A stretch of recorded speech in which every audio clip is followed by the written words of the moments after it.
नमस्कार। प्रारंभ पर आप सभी का स्वागत है। मैं अवनीश।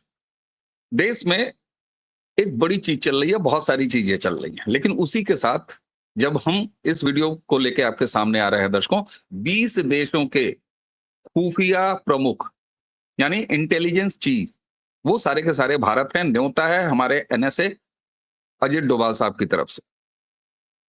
अमेरिका की राष्ट्रीय सुरक्षा प्रमुख गबार्ड, वो हैं। कनाडा के खुफिया खुफिया प्रमुख डेनियल रोजर्स भी भारत में हैं, और इसी के साथ साथ ब्रिटेन के राष्ट्रीय सुरक्षा सलाहकार ओनाथन पावेल भी भारत में हैं। 20 और देशों के हैं, बाई इनविटेशन है, यानी उन्हें ही यहां पर रहना है जिन्हें बुलाया गया है। क्या कर रहे हैं ये लोग भारत में? पुष्कर जी, आपका बहुत बहुत स्वागत है। ये ऐसी खबर है जिस पर जहां ये मुलाकातें हो रही हैं उनसे भी कुछ बाहर नहीं आया है, कोई ऑफिशियल स्टेटमेंट मीटिंग्स के बाद नहीं हुई हैं।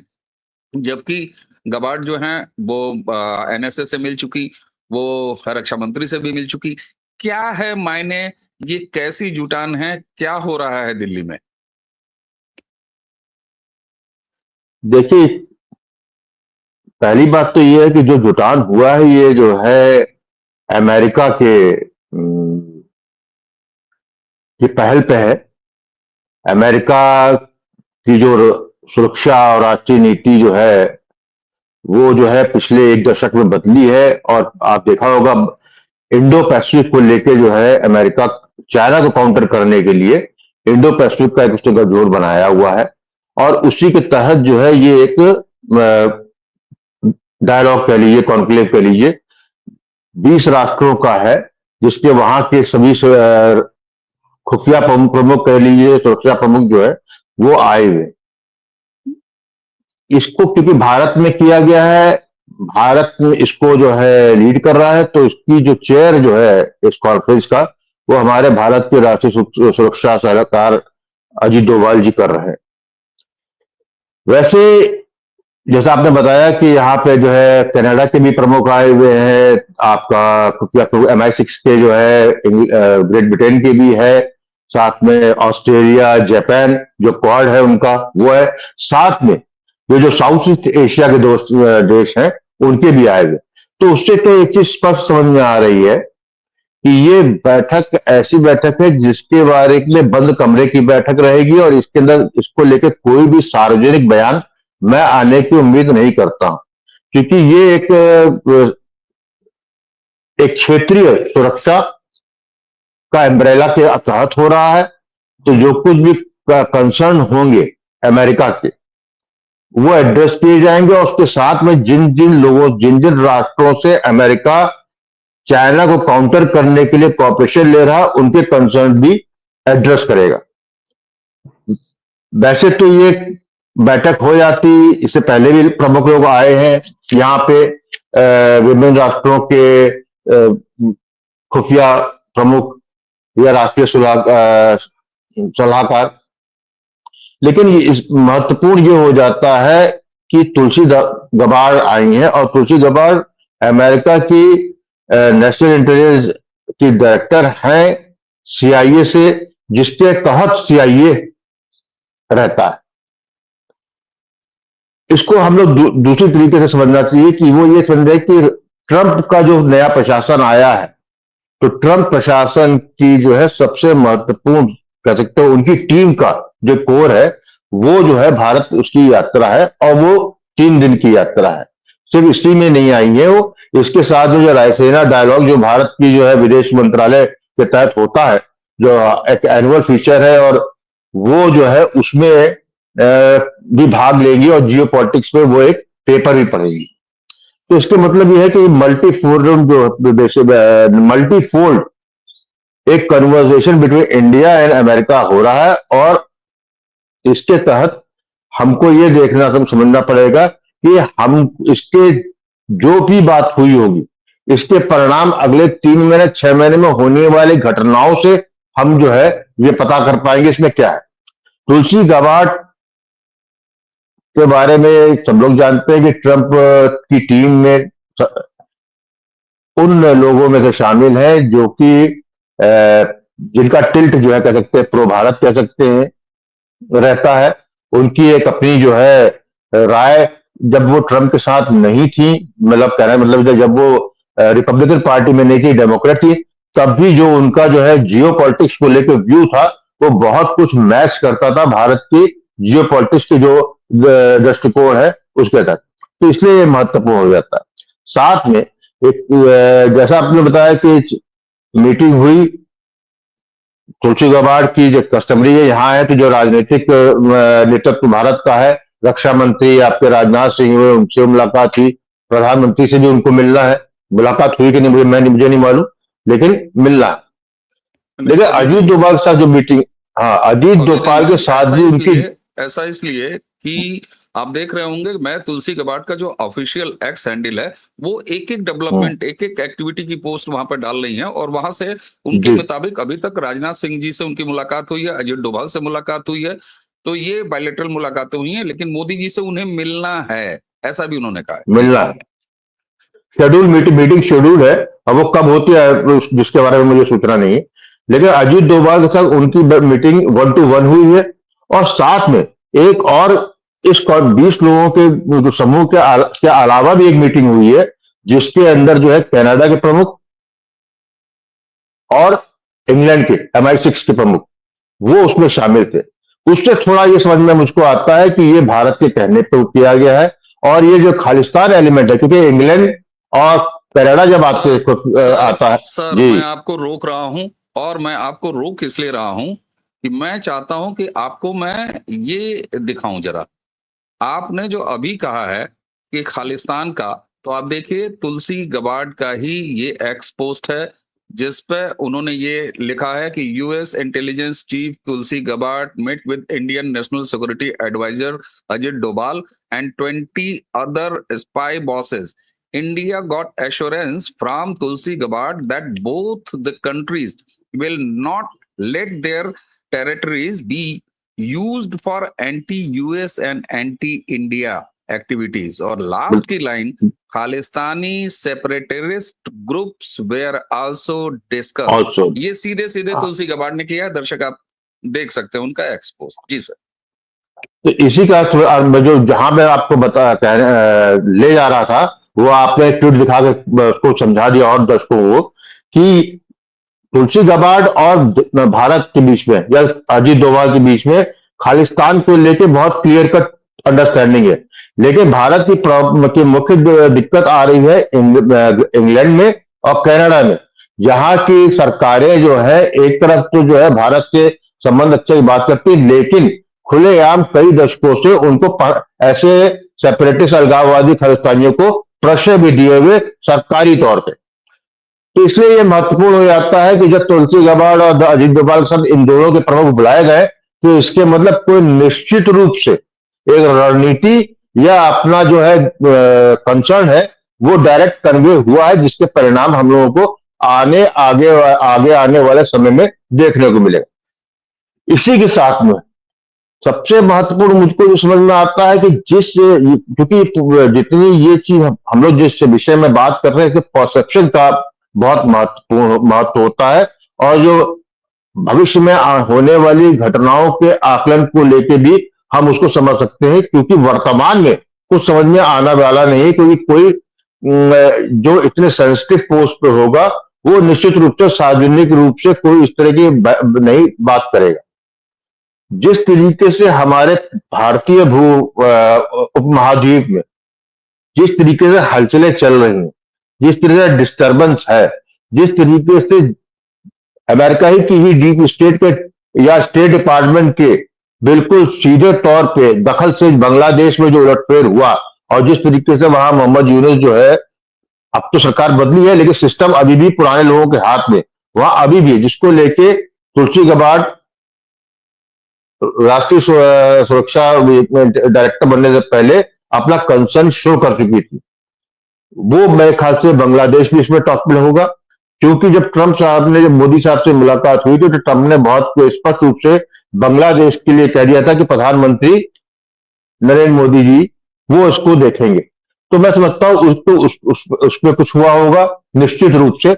और साथ में जो पिछले एक हफ्ते 10 दिन से जो पाकिस्तान में हो रहा है, जिस तरीके से वहां बलूचिस्तान में एक तरह से उबाल आया है, और जिस तरीके से बलूचिस्तान, अफगानिस्तान और के बीच में जो उनके प्लेयर है, जैसे बीएलए हुआ बलूचिस्तान का, और अफगानिस्तान की चाहे सरकार हो या टीटीपी हो, जिस तरीके से वो जो है पख्तूनख्वा में इलाके में या बलूचिस्तान में जिस तरीके से लगातार पाकिस्तान की सेना पे हमलावर, छोटे मोटे हमले नहीं कर रहे हैं, बाकायदा इसकी चेकपोस्ट उड़ा दे रहे हैं, उनके कंट्रोल में घुस जा रहे हैं, उससे समझ में आ रहा है कि बहुत तेज एक डिस्टेबलाइजिंग फोर्स जो है हमारे बाएं तरफ भारत के और दाएं तरफ दोनों तरफ हो रहा।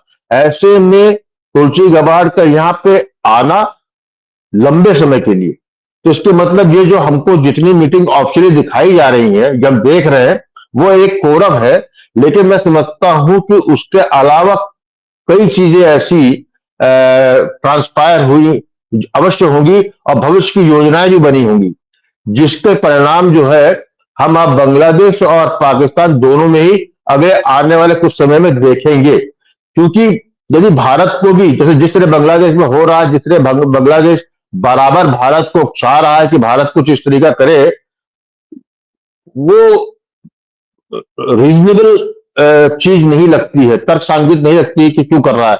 लेकिन किसी को डिस्टेबलाइज करना हो, किसी को वहां पर जानबूझ के यदि की गई है और कोई उसका सख्त इलाज होना है, तो मैं समझता हूं कि वहां पर अमेरिका और भारत दोनों एक पेज में, उसकी जो मॉडलिटीज है वो तय, क्योंकि ये बिना मॉडलिटीज के तय हुए नहीं होने, क्योंकि जो कुछ भी होगा उसके रेमिफिकेशन लंबे आगे आने वाले समय तक रहेंगे। ऐसा कुछ भी नहीं होने वाला कि आज हम कुछ कर ले और उसका तुरंत कुछ परिणाम मिलेगा, उसके बाद ठंडी हो जाएगी, बिल्कुल ऐसा नहीं होगा।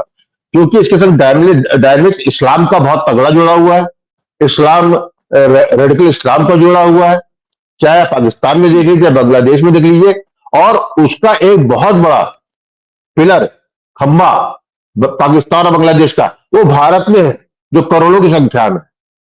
तो मैं समझता हूं कि जो हम लोगों के जो कॉर्पोरेशन हो रहा है, ये एक आगे आने वाली घटनाओं की रणनीति का जो है सीमेंटीकरण है, उसको ही कह सकते हैं। बाकी जो इंडो पैसिफिक है आपका, अमेरिका का जो कंसर्न है चीन को लेके, जो साउथ चाइना सी में कंसर्न लेके, जिसमें कि फिलीपींस भी आता है, ऑस्ट्रेलिया भी है, आपका कोरिया भी है, आपका ये भी है, जापान है, वो तो एक है ब्रॉडर वाला जिसमें अमेरिका का। लेकिन जो इंडियन सेंट्रिक मामला है, उसमें मैं समझता हूं कि निश्चित रूप से कोई सी भूमिका तय हो गई होगी। जी बिल्कुल ठीक है। और यहाँ पर आपने जो एक बात कही ना, तो देखिए उनका कार्यक्रम क्या था, 2.5 दिन का तुलसी गबार्ड का कार्यक्रम है। और चूंकि भाई अमेरिकन खुफिया प्रमुख हैं, डायरेक्टर हैं, तो उनके इर्द गिर्द ये सारी चीजें, और जहां आपने कनाडा को जोड़ दिया और जहां आपने यूके को जोड़ा, और साफ तौर पर तुलसी ने खुद एक्स पे बताया है, खालिस्तान का जिक्र किया है, तो यहां से वो संकेत मिलता है कि कनाडा, यूके और यूएस, इन तीनों का डोभाल के साथ एक साथ बैठना, ये दिखाता है कि बिल्कुल ये वर्किंग टेबल की मीटिंग थी। और जैसे कि खबरें हैं, मैं आपको बताऊं, रायसीना डायलॉग्स में उन्होंने भाषण दिया, कल उनका भाषण हो गया है गबार्ड ने, और ये ऑब्जर्वर रिसर्च फाउंडेशन से था।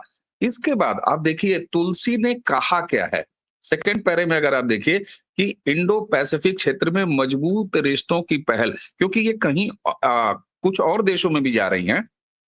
और खुद तुलसी ने ये बताया कि मैं इंडो पैसिफिक के बहुदेशीय दौरे पर हूं, और आगे लाइन बड़ा इंपॉर्टेंट है, एक ऐसा क्षेत्र जिसे मैं बचपन से बहुत अच्छे से जानती हूं। इस यात्रा के दौरान मैं जापान, थाईलैंड और भारत जाऊंगी। उनका ये दौरा अमेरिका और इंडो पैसिफिक देशों के बीच संबंधों को और गहरा करने की दिशा में अहम माना जा रहा है। तो ये जो तुलसी कह रही हैं कि ये मेरे लिए बहुत अच्छा जाना पहचाना क्षेत्र है, जिसे मैं बचपन से जानती हूँ। तो आपने कहा कि भारत के लिए विशेष उनकी एक दिल में जगह होती है। ये हम लोगों ने देखा जब मोदी जी गए थे, ये इस बार भी अभी पहला दौरा आप देखिए तो तुलसी गबार्ड का जो है, पहली बार ट्रम्प के किसी इनका जो है वो भारत में हुआ है। तो ऐसा लगता है क्या कि अब ये वर्किंग टेबल पर बैठ के और समस्याओं की लिस्ट पहचानी जा चुकी है, तैयार की जा चुकी है, और एक एक चीज डन की जा रही है, क्योंकि आप देखिए तो कनाडा में भी किस तरीके से खालिस्तानी वहां एम्बरेस हो रहे हैं। यूके में भी आपने देखा एक अमेरिका ने अभी अभी एक वामपंथी उसको जो है कामरेड को, जो कि फिलिस्तीन प्रो फिलिस्तीनियन थी, उसको उठा के भेज दिया। तो क्या अब ये काम शुरू हो गया है कि हमारे जितने भी नेगेटिव एलिमेंट हैं उनको न्यूट्रलाइज करो। न्यूट्रलाइज इन द सेंस, मैं अज्ञात बंदूकधारियों की तरफ इशारा नहीं कर रहा हूं, वो तो पाकिस्तान में अपना काम कर ही रहे हैं। तो ये क्या माना जाए कि on table, on working table final assault है। Assault means officially, diplomatically. मेरा मानना यह है कि जो कंसर्न भारत के थे, या भारत की जो अपनी भूमिका थी, उसके बारे में मोटा मोटा तो कहीं ना कहीं शुरू में तुलसी गवाड़ के भारत यात्रा से आने से पहले सहमति बन चुकी थी।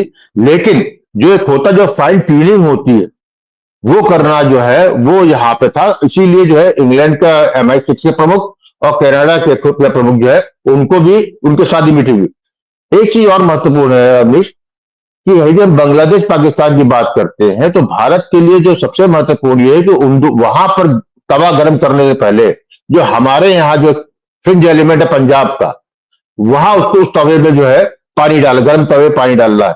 तो मैं समझता हूं ये पहली सीढ़ी वहां से स्टार्ट हो रही है। इसको अपना घर में एक बॉर्ड सिक्योर करने के बाद फिर आगे कहानी अब होते हुए देखिए। मैं समझता हूं बहुत क्लियरिटी है अमेरिका की तो। जी, क्लियरिटी बिल्कुल साफ दिख रही है मुझको, एकदम साफ समझ में आ रहा है। और पुष्कर जी, एक चीज साफ समझ में तब और आती है जब कोई आदमी कहीं काम के दौरे पर जाता है और एक एक काम अपना करता है और उसका अपडेट करता है। ठीक तुलसी गबार्ड यही करते हुए दिखाई दे रही हैं। भारत की तरफ से, भारत के ऑफिशियल हैंडल्स पे इस तरह की कोई मिनट टू मिनट जानकारी नहीं दी जा रही है। मैंने जब कुछ मटेरियल दर्शकों के सामने दिखाने के लिए खोजना शुरू किया, तो मुझे भी जो कुछ भी मिला वो केवल और केवल तुलसी गबार्ड के एक्स हैंडल पे ही मिला, इसके अलावा नहीं है। इसका मतलब है कि काम हो रहा है, बात नहीं हो रही। और जब काम होता है तो बातें नहीं होती, बातें बहुत कम होती। और यही वजह है दर्शकों कि हमारे देश का TRP खोर मीडिया इन चीजों को लेके उतना संगीनता से नहीं सोचता। ये वही भारत है जो कभी अमेरिका से अगर कोई चांद बाबा भी आ जाता था तो पलक पावड़े बिछा के वो खड़े हो जाता था। बड़ी खबर बनती थी कि अमेरिका के फलाने जी भारत में आए हैं। लेकिन आप देखें 20 देशों के बड़े खुफिया प्रमुख, including America, including Canada, UK, जिनका सीधे सीधे संबंध है भारत की समस्याओं से। और भारत की समस्याओं जब मैं कह रहा हूं तो साफ तौर पर ये तुलसी गबार्ड ने जाहिर कर दिया कि हाँ, खालिस्तानियों पर बात हुई है। और सिर्फ बात नहीं हो रही है, जो कुछ रिएक्शन भी अमेरिका से दिखाई दे रहे हैं, न सिर्फ खालिस्तानी बल्कि ऐसे जितने भी भारत विरोधी हैं, चाहे वो कम्युनिस्ट माओइस्ट हो, चाहे खालिस्तानी हो और चाहे मजहबी। तो ये सारे चीजें ये बताती हैं कि ये काम की टेबल है, जहां काम हो रहा है। जिनके लिए काम हो रहा है या जिनका काम लग रहा है उनको पता होगा। हम लोग पिछले 18-20 मिनट में अपने दर्शकों के लिए जो कुछ भी हासिल कर पाए बातचीत के दौरान, हमें उम्मीद है कि दर्शकों आपको ये अंदाजा होगा कि भारत अब अपने हिस्से का काम लोगों को अपने यहाँ बुला रहा है और करवा रहा है। ये बहुत बड़ी बात है। पुष्कर दा, आपने हमें समय दिया, आपका बहुत बहुत धन्यवाद। दर्शकों, इसी के साथ हमें और पुष्कर जी दोनों को आज्ञा दीजिए। नमस्कार।